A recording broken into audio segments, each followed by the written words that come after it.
நாம எத்தனை வருஷம் ரட்சிக்கப்பட்ட விசுவாசிகளா இருந்தாலும் சரி, அல்லது புதுசா ரட்சிக்கப்பட்டவங்களா இருந்தாலும் சரி, எப்படிப்பட்ட நபர்களாக இருந்தாலும் ஆண்டவர் பார்வையில முந்தினோர் பிந்தினோர் கிடையாது, எல்லாரும் சரியானவர்கள். ஆமென், ஹல்லேலூயா.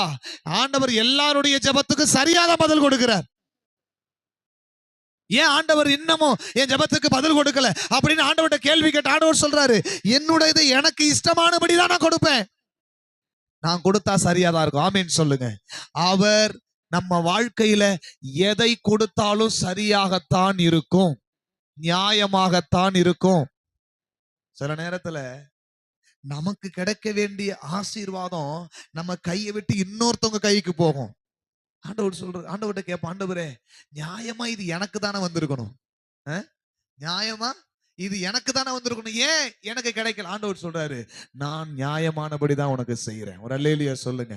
உனக்கு அந்த ஆசீர்வாதம் கிடைக்காம போனதுக்கு காரணம் இதை விட மேலானதை நான் உனக்கு வச்சிருக்கிறேன். எத்தனை பேர் ஆமேன்னு சொல்றீங்க? இதிலும் மேலான ஒரு காரியத்தை கர்த்தர் உங்களுக்கு வச்சிருக்கிறதுனால நீங்க இந்த கீழானது மேல உங்க கண்ணை கொண்டு போகாதீங்க. ஏன் கிடைக்கலன்னு ஆண்டவர்கிட்ட கேட்காதீங்க. ஆண்டவரே இது என் கையில வராம இருந்ததுக்கு ஒரு காரணம் இருக்கும். ஒரு ஆமென் சொல்லுங்க. இந்த ஆசீர்வாதம் என் கையில கிடைக்காம போனதுக்கு ஒரு காரணம் இருக்கும். ஆண்டவர் சொல்றாரு, இதிலும் மேலானதை நீ காண்பாய். அல்லேலூயா, அல்லேலூயா. ஆமென், ஆமென், ஆமென். நியாயமான பலன் கிடைக்கும்படி கர்த்தர் செய்வார். உங்க பொருளாதாரத்துல, உங்க வேலையில, உங்க குடும்பத்துல, உங்க சில நேரத்துல விரோதிப்பாங்க. சில பேர் விரோதிப்பாங்க.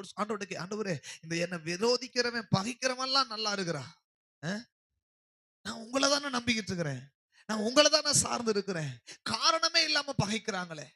சில வியாதி காரணமே இல்லாம என் சரீரத்துக்குள்ள வந்துருச்சு, என் குடும்பத்துல குழப்பத்தை காரணமே இல்லாம இந்த குழப்பம் வந்துருச்சு. ஆண்டவர் சொல்றாரு, நியாயமானபடி நான் உனக்கு பதில் செய்வேன். ஆமென் சொல்லுங்க பார்க்கலாம். நியாயமான பதிலை கர்த்தர் உங்களுக்கு தருவார். அவர் கையிலிருந்து வருவது எல்லாம் அநியாயமா இருக்காது. பக்கத்துல கை பிடிச்சு சொல்லுங்க, அவர்கிட்ட இருந்து வர்றது எதுவும் அநியாயமா இருக்கிறதுக்கு வாய்ப்பே இல்லை. நம்ம கண்ணுக்கு அது அநியாயமா தெரியும். சில நேரத்துல அநியாயமா இருக்கு ஆண்டவரே, இப்பதானே ஆண்டவரே, இப்பதானே ஆண்டவரே உங்கள்கிட்ட ஜெபம் பண்ண, அநியாயமா இருக்கு ஆண்டவரே. ஆண்டவர் சொல்றாரு, என்கிட்ட எந்த விதமான மாற்றமும் கிடையாது. ஆமேன் சொல்லுங்க. அவர்கிட்ட எந்த விதமான வேற்றுமை நிழலும் கிடையாது. ஒரு ஆமேன் சொல்லுங்க.